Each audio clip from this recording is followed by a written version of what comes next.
What's going on YouTube? My name is Tal Medeiros. This is another AV Films review with the Nvidia Shield.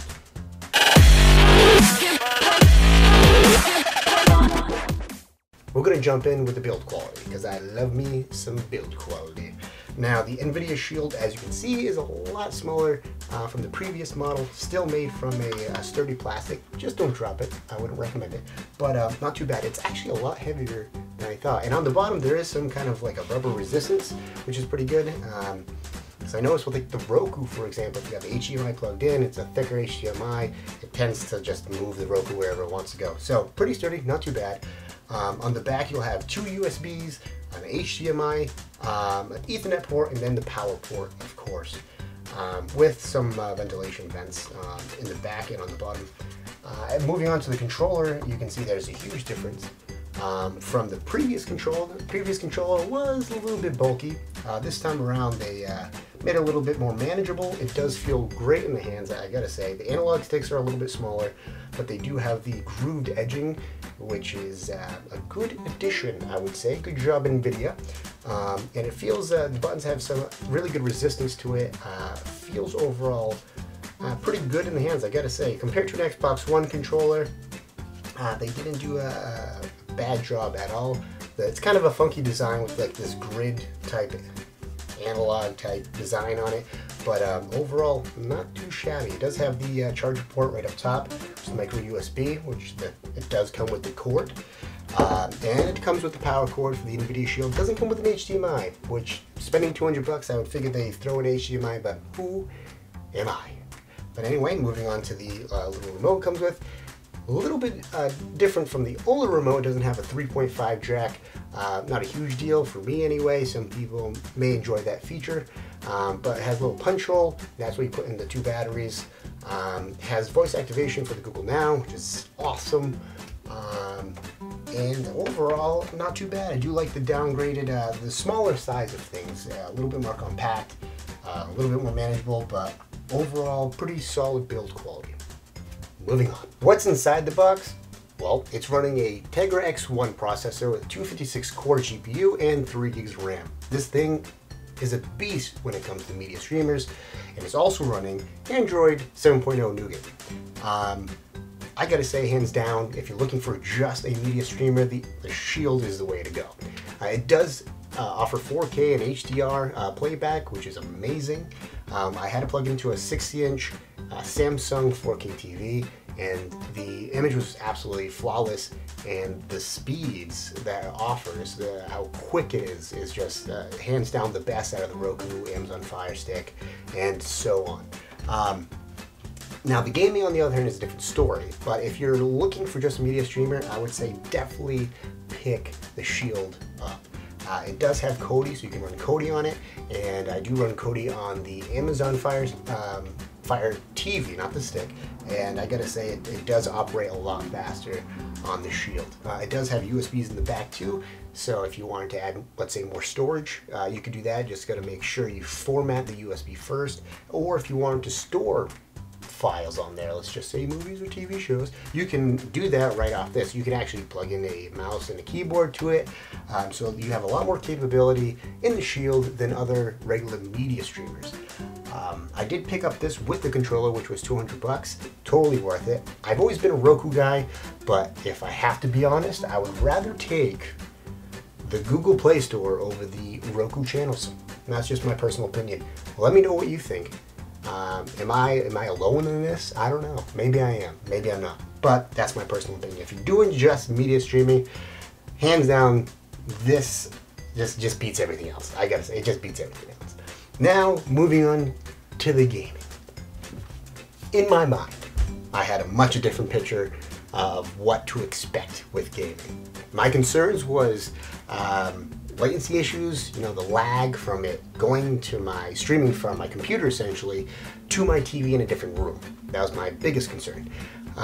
What kind of games could I run decently? That was my other concern. And what games were available, what games could I play, right? So I had this hooked up to a 60-inch Samsung 4K, like I said before, and I ran games like Battlefield 1, I played Skyrim, things like that. And I gotta say, the response time was phenomenal. There was no worry there. It was on point as far as response time. The only thing I would say, so in my computer I'm running a 760. If you do plan on using this for games, I would say you would need preferably to do two things. One, I would definitely run at least a 980 Ti or higher if you wanted to do more graphic intensive games, I would say. Like games like Rocket League, even Borderlands, games like that don't require as much, I would say are going to run fine on this, no problem.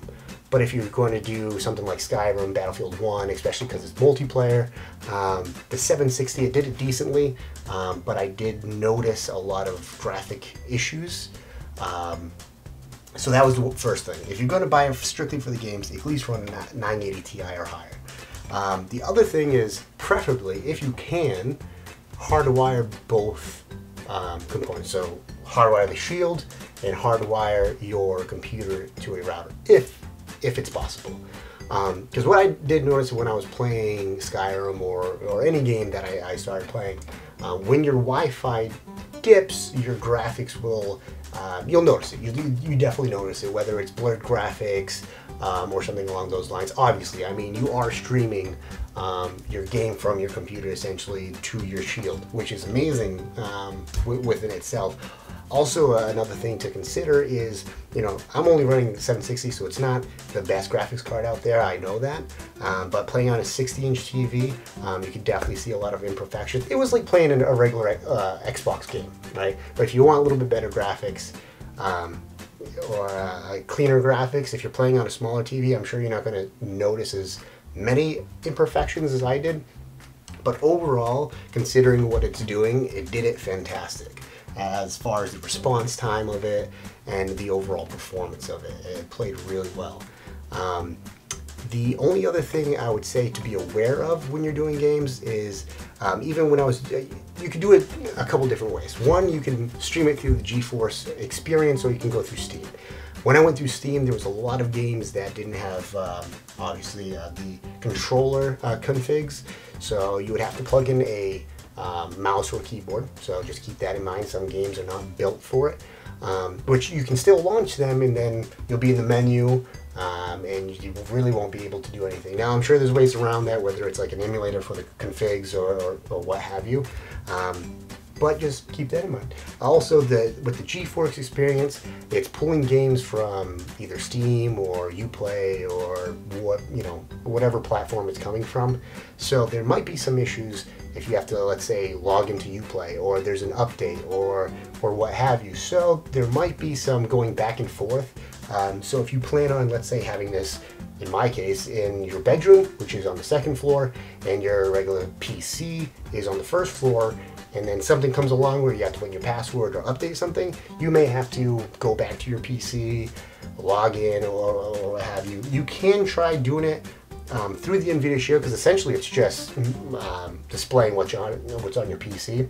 But what I found is, when I didn't have a keyboard or mouse plugged into the Nvidia, even though it says you can use your right analog stick for a mouse, it wasn't appearing, or it would appear for a little time and then it would just disappear. So that's the real only issue that I ran into. But overall, the gaming experience was pretty decent, I gotta say. It went over my expectations, let's just put it that way, especially since I'm only running a 760 with, I think, 8 gigs of RAM and an i7. I mean, it wasn't too bad, considering I don't have a beast of a gaming computer. So my expectations were kind of low, and it did pretty good. So good job, Nvidia. Good job to you. You did an excellent job there. Alright, so to show you the overall interface, this is what you're going to look at. So they have almost like a recommended section, and they're going to have like pretty much like the most popular things right now right up top. And it will show you right on the bottom where it's coming from, whether it's YouTube or Voodoo, Amazon, or the games that they offer through the game store. As you go down, this is all your apps. I haven't really downloaded too much, but you do have the Google Play Store, which is amazing because there's so many possibilities that you can do with it.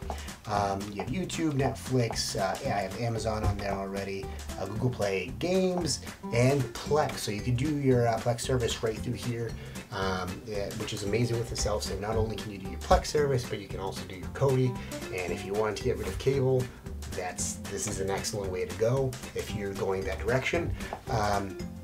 And your photos and videos, just in case, like I said, if you have anything on a flash drive, cough through turns or whatever. So anyway, moving on, you have all your Nvidia games. So this is where it takes from your computer and basically broadcasts it to the TV. Like I said, I played Skyrim, Battlefield 1, and Mass Effect. Now Mass Effect, that brings me to another thing. I did run into some issues as far as graphics, because when I was running, I mean, Mass Effect is a pretty demanding game, which I kind of figured, but I wanted to really push it to see what I can get out of it.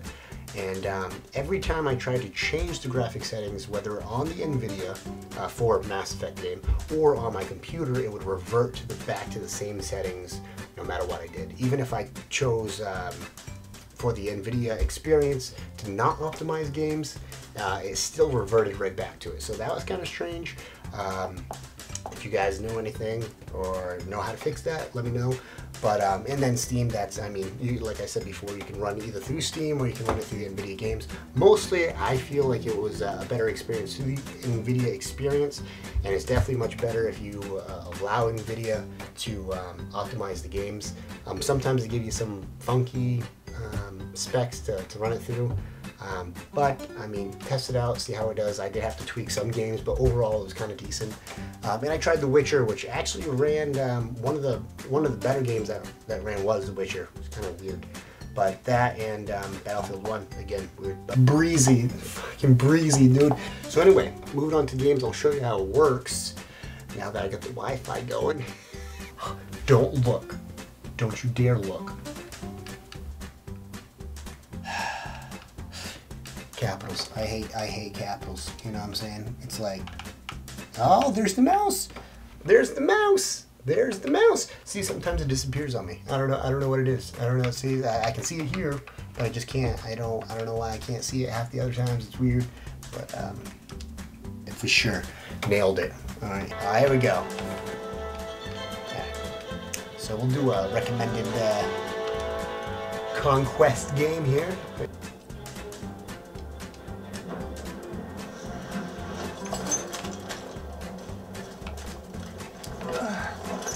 So before I had this plugged into an Ethernet cord. Ethernet cord. Alright, so there's 3 people in this game of Battlefield. And there's people talking. What? So escape. Quit. Yeah, I was plugged into an Ethernet cord. This I'm just doing straight up Wi-Fi. So my regular desktop computer is running Wi-Fi, and this is running Wi-Fi right now. So this is the true test, and I can see a lot of lagacious. That's why I would say, if you can, if it's possible, definitely hardline. Both if you can. But overall, I mean, not too shabby. Usually there's a little Wi-Fi signal in the corner.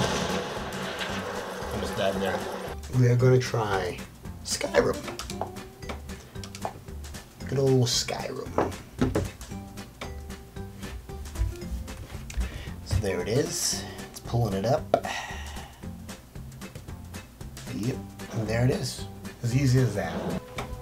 And there you have it. Skyrim.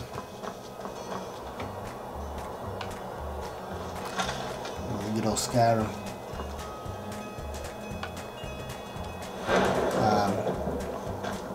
So I can definitely notice as I look into the monitor to see both my desktop and this are running Wi-Fi right now, and there's definitely a little lag here and there. Overall, I would say it's a pretty solid device. If you're just doing media streaming, I would say this is probably the best thing on the market right now, because it does have that extra capability through the USB, it has already Kodi, HDR, 4K, so it does, you know, have more capability than, let's say, the Roku, for example, Amazon Fire TV.